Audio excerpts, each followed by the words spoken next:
now it gets really fun again. That they're finding ways to win all these games. Timely hitting starting to come back. Bobby's really starting to swing it well. Salvy's starting to get into it a little more. Jack has emerged. He hits the home run yesterday. Bobby hit a home run yesterday as well. Michael Massey gives you a clutch hit. Isaac Collins gives you 3 hits tonight. You get a really good outing from your starter and the bullpen locks it down. That's a lot like 2024 to me.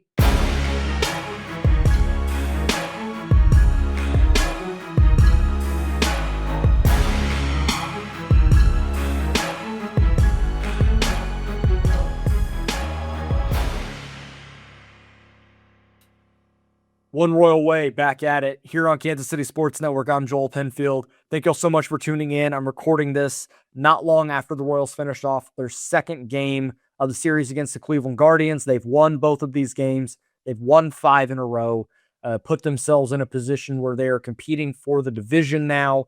They are a half game out of first place as it sits right now. Winners of 9 of their last 11 games.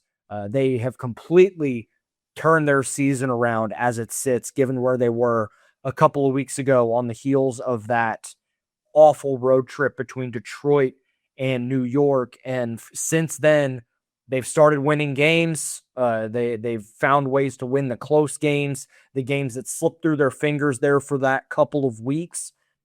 A thing of the past now, and a lot of credit to this team for getting off the mat, because that's what they've done now. 1 game below 5, 2 games below 500, and a half game out, which I think says a lot about where the AL Central is right now, but it's why you didn't give up, because it was all still right there for the taking if they righted the ship. And to this point they have. We'll talk about the game tonight, a little bit about the game yesterday, and then hit some spotlight players in the other half of the episode. As always, we're brought to you by Emprise Bank, member FDIC. Our partners in Possible here at Kansas City Sports Network. They have supported us from day one for the past 5 years. The 5th anniversary for KCSN was last Monday, or it was not last Monday. It was Monday the 4th.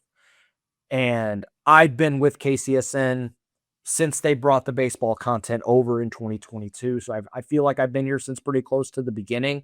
Very grateful for all of it, for BJ and for Tucker, Nick behind the scenes, who's done so many of these episodes over the years, and everybody listening to this. Very, very grateful that I get to do what I love and pursue my passion for talking about baseball, talking about the Royals. It's led me to do some incredible things. And, I wasn't in any of the social videos. I in any of that because I was at the Royals game when they had the 5-year party. But just know that I really do appreciate all of you. And this has been awesome, and I can't wait to see what the next 5 years look like and beyond. Let's get into the game tonight. Royals win 5-3, and they've been down in all of these games. I think the last 4 wins, they have been, down at some point and just found a way back into it. But that happened tonight. The one mistake Stephen Kolek really made all night, and we'll dive into him a little bit more in a little bit. He hits a home run, Rhys Hoskins hits a home run, and you're like, shoot, man, like 3-0. But hey, this team has shown they can get right back in it. And sure enough, it was not 3-0. It was 3-2. It took the lead from the first inning. My apologies. But they come right back up. Isaac Collins double, Michael Massey homer on an 8-pitch at bat. And where it was a curveball away that Gavin Williams threw. It was outside. Bo Naylor challenged. Ball, new lease on life for Michael Massey, and he hits a home run on the very next pitch, hanging curveball, and got it. Isaac Collins swung the bat really well tonight. I'm going to talk about him a little more later in this episode. But he hits another home run. He loves hitting at Kauffman Stadium. Finished the game a triple shy of the cycle tonight. He's a big reason why this offense has started to turn, because he has really gotten going over the last week or two, and just one of the guys that's really gotten going. Stephen Kolek makes his first start of the season. Noah Cameron, they skipped his start with low back tightness. They do not expect it to linger. This is just an opportunity for his body to get some rest. The previous start didn't go well. I'm assuming there's some relation there. The roster move was Mason Black going back down to Omaha. Stephen Kolek comes up. So it's going to lead to some really interesting stuff with the bullpen. I'll probably talk about that here in a little bit as well, about what's next for the bullpen. Does Kolek come back down? What's it going to look like? But a fairly workman-like performance for Kolek. Like I said, the one home run, that was about it for him. He only gives up 4 hits in 6 innings, 3 strikeouts, no walks, and not a guy that's going to strike a lot of guys out, not going to blow you away. It's, low to mid 90s sinker 4-seam. He's going to manipulate the fastball all over the zone. Wicked changeup to go along with it, a good slider. He's going to move the ball all over the place and induce a lot of weak contact. And that's what he did for most of the day. Only 2 swings and misses the entire game. A 27% called strike whiff rate, which is around league average. And that's probably even high for him, considering the amount of swings and misses in there. I mean, so that means that he had 20 called strikes out of 83 pitches. And he gets you into the 6th inning with really efficient stuff. Once again, another start where your starter gets you late into this game. Lugo did it on Saturday. Bubic did it. Waka gives you 7 yesterday, and Kolek gives you a 6 today. This is a turn through the rotation where they're getting into the game late. They're taking pressure off of the bullpen, which has now led the bullpen to improve. And we're seeing the back end of the bullpen start to solidify itself more. It was in flux there for a little while, partially because Carlos Estevez not being in there threw things off a little bit, with him expected to be the guy in the 9th inning, and then everything else fall into place. They had to shift everything up. Ursig struggled. Now he's back in a really good position. 10 strikeouts in his last 7 outings, closed out the game tonight. Nick Mears gave you a really great 7th inning. Strom gave you a solid inning yesterday. And Daniel Lynch, he was the setup guy today. He is in that back end of the bullpen now. I could not have been more wrong about somebody coming into the year. He was an afterthought to me. I didn't think he was going to be worth anything. I didn't know what to expect from him, given the way that the peripheral numbers had played out and how vastly different they were from the back of the baseball card. Made me think it's going to swing back in the other direction on him. And sure enough, he's found a way to be just awesome. Completely has revamped some stuff. We talked about it a while ago, but he raised his arm angle from a lower 3/4 to a bit of a higher 3/4. He's able to get on top of the ball a little more and just drive it down. And he hit 97 tonight. I mean, when was the last time we saw Daniel Lynch do that? He's 92, 93, 94, but tonight it was 95, 96, 97. The fastball was 94, 95 with 18 inches of induced vertical break. The sinker was 96.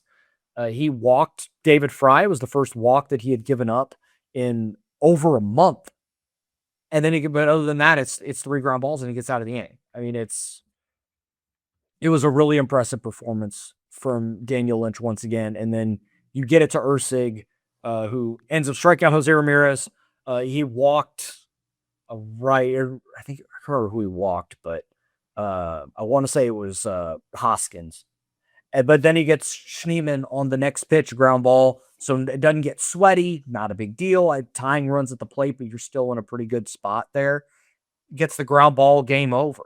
And ever since the outing that he had 2 Mondays ago against the Orioles, where he walked 3 and gave up the lead, and everyone was starting to call for other people need to be the closer, try something new, he's gotten back to the Lucas Ursig that we came to know and love. And as a lockdown guy at the back end of a bullpen, it's not quite 2024, but it's pretty darn close. And if that's who he's going to be, that should be your closer no matter what happens with Carlos Estevez. I don't think you shake this thing up. I don't think you give Carlos that opportunity unless the velocity comes all the way back. I'm not totally expecting that. And we'll probably talk about Carlos Estevez was supposed to throw tonight. Omaha's game got banged, so he's going to throw one of the games tomorrow in the doubleheader. So we'll get an idea, and we will have the data to see, hey, where's he at? What's the velocity look like? And from there, we can maybe paint the picture of what comes next. But it's all coming together for this team, and they are showing the resilience that they did a couple of years ago that helped them win so many of these games late and be able to come out on the other side of these close 1-run, 2-run games, or where you're down in the middle, but you're never really down. You don't feel out of it. It felt like that a couple weeks ago, but not anymore.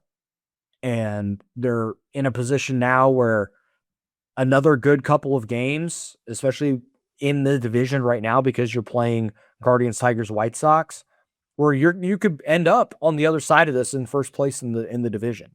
And if you had told us that a couple of weeks ago, you would have thought, that we were crazy. But that's how quickly this can change. And that's why you play 162 games and why you don't give up on a team in the middle of April. Because there is time to figure it out, and that's what they've done. So they did. I'm going to give them a lot of credit. They got off the mat when I wasn't sure if they were going to be able to, just given the hole that they had dug themselves and what they were going to have to do to get out of it. But they managed to do it. And now it gets really fun again. That they're finding ways to win all these games. Timely hitting starting to come back. Bobby's really starting to swing it well. Salvy's starting to get into it a little more. Jack has emerged. He hits the home run yesterday. Bobby hit a home run yesterday as well. Michael Massey gives you a clutch hit. Isaac Collins gives you 3 hits tonight. You get a really good outing from your starter, and the bullpen locks it down. That's a lot like 2024 to me. Bobby, driving the bus, and then who else is going to come along for the ride that day? It's what they did then, and it's what they found a way to do again now. I'd love to know what the true turning point was for this team. Like, what was the game? Was it just the walk-off against the Orioles where you didn't get a ball in play, but you find a way to win? Just exhale that way. Because that really was kind of the turning point to some degree, because they lost the next game, but then they swept the Angels, and then they win the next game against the A's, and then they go to sweep Seattle. They have found it again, and they're putting themselves in a position to where the rest of the season, you can almost forget, throw April out the window. It feels like ever since calendar turned to May, this is a different baseball team, and it has a very different makeup and feel to it. It feels more like what they were in 2024, and hopefully they continue to stack these so that it continues to do that. But to get 2 wins on the board right away in a pivotal 10-game stretch against division opponents, significant. You got a chance to win the series tomorrow, and then from there, who knows? But I know those guys are now turning the page from what they did today to focus on tomorrow, and we'll see where it ends up. But really, really exciting stuff from this team to begin this week.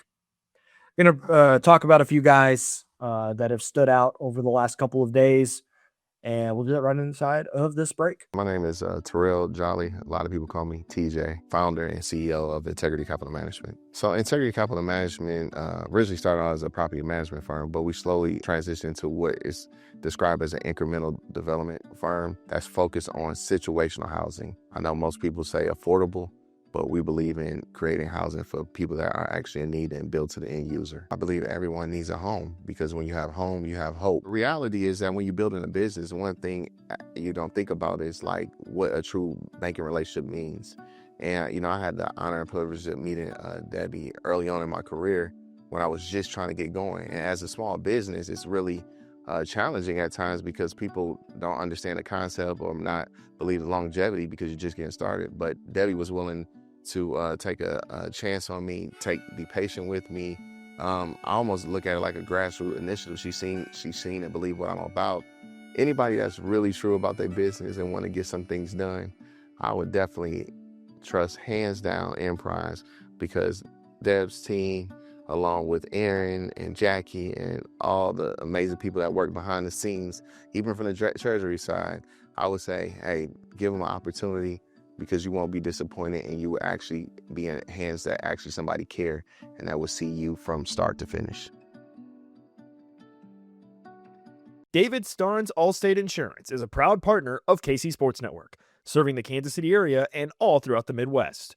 If you are looking for new coverage or something that better suits your home, auto, health, or any of your other insurance needs, give Dave and his team a call. Elevate your coverage and be worry-free with David Starnes Allstate Insurance.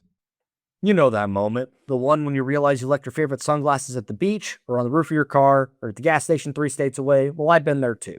But then I found Shady Rays and it changed the game. These sunglasses are made for real life, seriously, good looking, polarized, durable, and not stupidly expensive. And here's the wild part. If you lose them or break them, even on day one, Shady Rays will send you a brand new pair. No guilt trip, just replacements. So now I can actually wear my sunglasses without fear on hikes, at concerts, on a boat, wherever. There are sunglasses for golfing, fishing, hiking, and biking, even sunglasses for kids. Shady Rays is the eyewear that has your back. Go to shadyrays.com and use code KCSN for 40% off 2 or more pairs of polarized sunglasses. Be sure to like and subscribe on YouTube if you have not already. If you're on the audio side, appreciate you guys as well. Leave us a 5-star review. Helps grow this channel, helps more people see this. And obviously, we want more people to see this now that the team is starting to win some games again, getting back into it here in the AL Central. One of the guys that's had a really good stretch of games over the last couple of weeks has been Isaac Collins. And it didn't look like it. People really felt like hard and fast conclusions on him. Just with the way that he started the year, he was striking out a lot. He wasn't making a lot of contact. Felt like the book was out on him a little bit. It wasn't going well. Just simply put. And I was with that. And I had mentioned, he has all 3 minor league options. Maybe he needs to go and reset a little bit. And this is not including tonight, a 3-hit night where he hits a home run to a double and races season weighted runs created plus to 114. Yeah. That's what he races weighted runs created plus 20% tonight. Went from 94 to 114. I mean, a 3-hit night will do that, especially early in the year. But it just shows where he was and what he's continuing to do. But not including the game tonight. Just coming into this game. Since April 20th, so the first game of the Baltimore series, 2 weeks ago, he is slashing 293, 423, 415, so around an 830 OPS with a 138 weighted runs created plus and a 17.3% walk rate. And the strikeout rate, it was flirting with 30% for a while for him, but it's down to 23% in the stretch, and he didn't strike out tonight, so that number is going to come down further. Weighted runs created plus is going to get up into the 140s for him now in this stretch. This is the player that the Royals traded for, right? And a guy that's going to get on base, not going to swing and miss. He's going to put the ball in play. He's going to drive the ball into gaps, hit doubles, and he's displaying a little bit more power than maybe we thought. He's got 4 home runs on the year, and that was 3 home runs on the year. My apologies. I don't know why I thought he had more than that. Regardless, the guy loves hitting at Kauffman Stadium too. I mean, there's that. The home road splits. He had a really nice stretch on this past road trip because the splits were starting to get a little bit dramatic for him. But I last I looked, he was hitting around 320 at Kauffman Stadium. But I want to see if I can find it here. Hitting 327 at Kauffman Stadium coming into tonight and just a $119 on the road. And a lot of that has come up considering he had the hits that he had on the road trip. Like he really had not done much on the road at all. So it's starting to come around for Isaac Collins. And if he's going to be that, it elevates the offense so much. Because you're not asking him to hit at the top of the order. You're asking him to hit 6th, 7th, 8th some days. Draw, walk, hit the ball in the gap when you need it. Turn and burn on it a little bit, when you're in an advantageous count. He's done that a few times.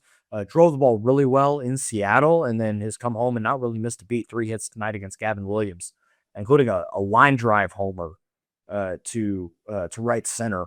Really, seen him like be true Deadpool a couple of times, and that time, he drives the ball into the gap and ends up getting out. But that trade looks really good for Kansas City right now. Collins now starting to swing it a little bit better, getting into a better position in this lineup.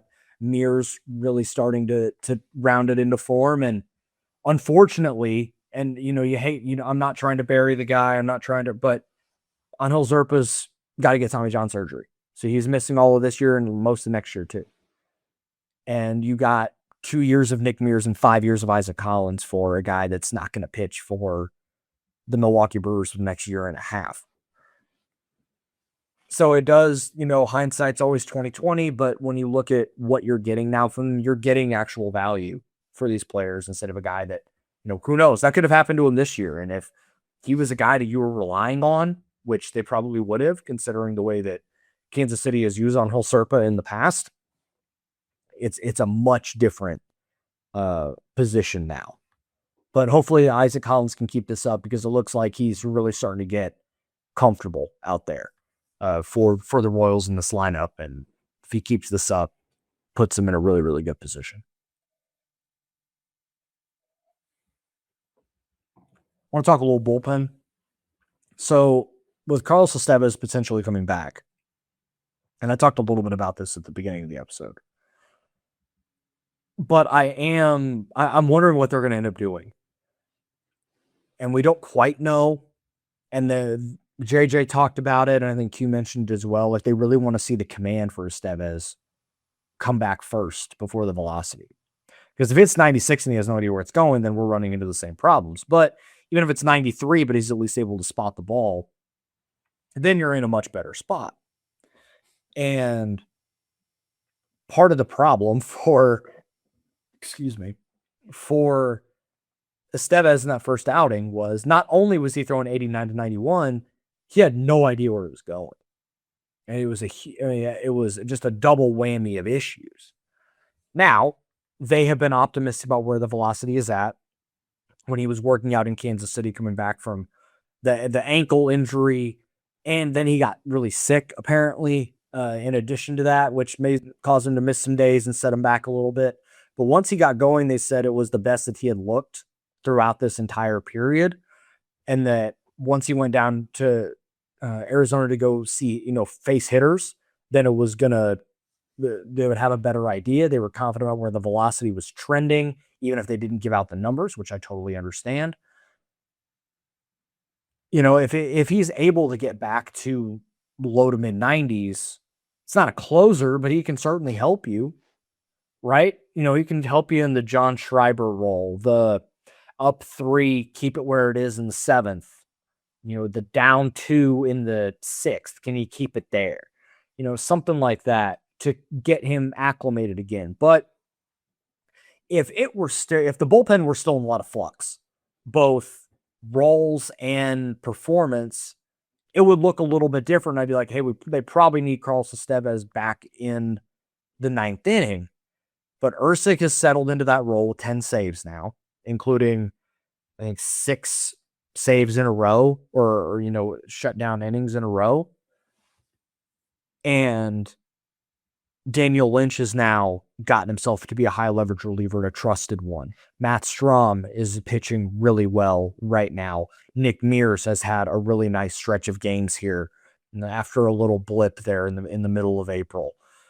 Heck, even Alex Lang got out there and gave you a scoreless 9th inning yesterday in a 6-2 ball game. Luinder Avila, they have him in the bullpen now, and he gave you 2 electric innings in Seattle. I wonder how he's going to be used if they've just decided to put him there for now, considering they brought him up and he's still in there in the bullpen. With Kolek coming up instead of Mason Black and Noah Cameron not going on the injured list, does that mean Stephen Kolek is going to shift into a bullpen spot for right now? When Cameron comes back and he's your long reliever, are they going to send him back to Omaha and let him continue to start and be ready at a moment's notice if someone else needs to skip a start? It's really going to get interesting. I would imagine, I think the guy that is the casualty out of this is probably Alex Lang, because he's on a $1 million deal. Like, and you hate to make it an economics thing, but $1 million, like it's prorated based on what he's already done. So it's less than that really at this point. And he still walks a ton of guys. And when he does give up contact, it's hard contact. And yes, he's one of the few guys that gives you a lot of strikeouts and a lot of swing and miss. But at a certain point, the walks are just too much. So I would imagine that's the move that they make. And Estevez comes back in. And then what role does Estevez get? And is he a guy that can handle being the 6th inning guy or the 7th inning guy and not the closer? That's the other consideration with this too. And that doesn't mean, he's most comfortable in the closer role. He has to be there. It's not that. But I wonder about a guy that has been a closer for pretty much his entire career. Can he handle not, is the adrenaline still going to pump the same way? Is he going to be as effective not getting those final 3 outs? That is something to consider as well. And if you want the most out of Carlos Estevez, it probably is in the 9th inning, just from what you're paying him. But at the same time, Lucas Urslick has locked it down. Now, if Lucas has another week or so where he struggles and they need to make a move, then sure. And then you can move Lucas back into the fireman role that the Royals traded for him to be. He shifted into that closer role, and he was good down the stretch in 2024, and he's reassumed that role and been very good. So it's going to be one of those, a really interesting storyline. And now I talk about all this, the hypothetical of all of this. If Carlos Estevez is out there tomorrow in a rehab assignment throwing 90, then none of it matters. But if he's 93 or 94, touches maybe a 95, then it's a little different because the velocity is building and may not be the 98s and 99s that we saw at times last year. But if he's 95 to 96 and he's commanding it, then, you're in a position where it's going to be, where he's going to be able to help you get outs in this bullpen. And now they've gotten that figured out, because part of the problem was there wasn't out. They didn't have anyone that can give them outs. Now they feel like they have 3 or 4 guys that can consistently give them outs. So they're putting themselves in a really good position to succeed here over these next couple of weeks. And it makes it a good problem to have, that you can bring back Carlos Estevez and it's not dire, right? It's not that you're begging Carlos Estevez to come back and close games. It's not that anymore. It doesn't have to be that way. So it is a really good sign. One last guy I want to talk about. Carter Jensen is really struggling right now. I think he's 1 for his last 21 1 for his last 20. I think 1 for his last 22 or 23. But he golden sombrero tonight, 4 strikeouts. He snapped an 0 for 17 last night with a double there in the crooked number inning they had I think it was the 4th against Bybee. But that's it. I mean, he didn't put a ball in play tonight. He really struggled on the road trip. And it's just kind of one of those things right now where he's kind of hitting the rookie wall a little bit. It may not be just this year. Like, I think, you consider last year and now this year. I mean, it is about 188 plate appearances, 190 in the big leagues now. I mean, that's enough for people to kind of have a little bit of a book out. And the weighted runs created plus was in the 130s. For most of the year, it's below 100 now. It's 97. He's slashing 222, 309, 407 with a 31% strikeout rate. And what teams are finding now is they can throw fastballs at the top of the zone, and he's not going to hit them. And then you tunnel that with a breaking ball down, and he's going to swing over the top. He doesn't have a hit on a pitch in the upper third of the strike zone this year. Or maybe if he does, it's 1. But for the most part, it is a bit of and I'm not equating the players because I think Carter is a much better player, but it was kind of the MJ Melendez problem where teams realize the swing's kind of grooved. And if we as long as you don't make a mistake on the fastball belt high and it's belly button or above, Carter's probably going to swing under it. And that's what he's doing right now. He did a good job a couple of times tonight, spoiling a couple of those, but still not really able to put it in play, and that's the adjustment he has to make. All of these guys, early in their careers, have to make adjustments, and this is the biggest one for Carter now, and I think he can do it. I fully believe that he's going to get out of this, and this is going to be a blip on the radar for the season. But right now, it's not as magnified because they're winning, right? Like if they were still struggling and Carter was struggling like this, and those two things coincided, I think we'd have a much bigger problem. But right now, Bobby's hitting, Salvy's starting to hit. Vinny looks like he's potentially turning a corner. Jack is hitting the ball pretty well. Not, tonight over 4, 2 strikeouts, but it looks like it happens to everybody. Like Isaac Collins, like we just talked about, with 3 hits. Massey gives you a couple of hits today. So it's a little bit different. It's also maybe why they're still trying to protect Carter and not hit him at the top of the order a bunch, right? Like this is still something he has to work through. And he's a smart player. He's learning. It's all a part of this process. And he's catching a lot right now, just with Salvy's hip, and they don't want to overexpose Elias Diaz either. So some of the demands of the position are maybe catching up with him a little bit. Even though it's May, it's a different beast catching at the big league level versus in the minor league. So a lot of factors at play. I'm just saying that it's happening because it's fact, not because I'm incredibly concerned. But we'll see what he's able to do, and hopefully he's able to work some walks, see some pitches, and get himself back into the zone and be the guy that we know he can be. And he still leads the team in home runs. He drives in runners. He's got a penchant for it. It's just a matter of now making the adjustment the big league pitchers have made to him. Once he does that, then he's going to go on a hot streak and be able to figure it out. And I'm sure that he's going to be able to do that. A couple more games here this week against the Guardians. Tomorrow night, I believe it is a Reagan's Day, if memory serves me correct. Yes, Cole Reagan's against Joey Cantillo, so it's going to be a left-handed starter. So this may be a day where they give Carter a day off. Now that I'm looking at that, because you can start Diaz behind the plate and then have Salvy either DH or first base. And then I wonder what they'll do with Jack. Maybe he gets the start and Lane Thomas goes to center, and you have that. But right now, I would guess that it'll be Collins, Thomas, and Marte, and then have Jack and Carter right there to pinch hit against a righty later. I could see that happening as well. And I'm sure that all of the armchair experts online will complain about it because it's just what they do. And then Seth Lugo and Slade Ciccone that'll be on Thursday afternoon, getaway day, 1:10 first pitch. After that game, I will be live for a post-game show after the final out there. So come hang out then.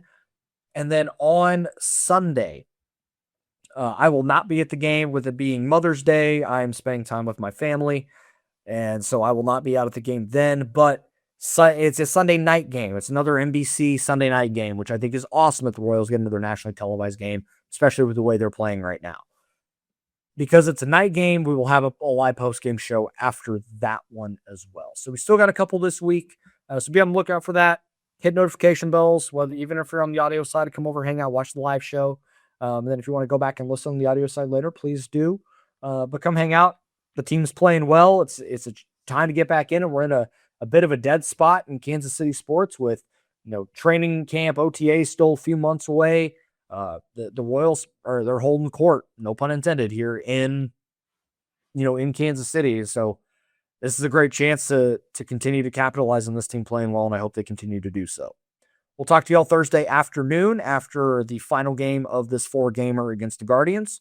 Hope everyone has a great day. Appreciate you guys listening, and we'll talk soon. Have a great one, everybody. Cheers.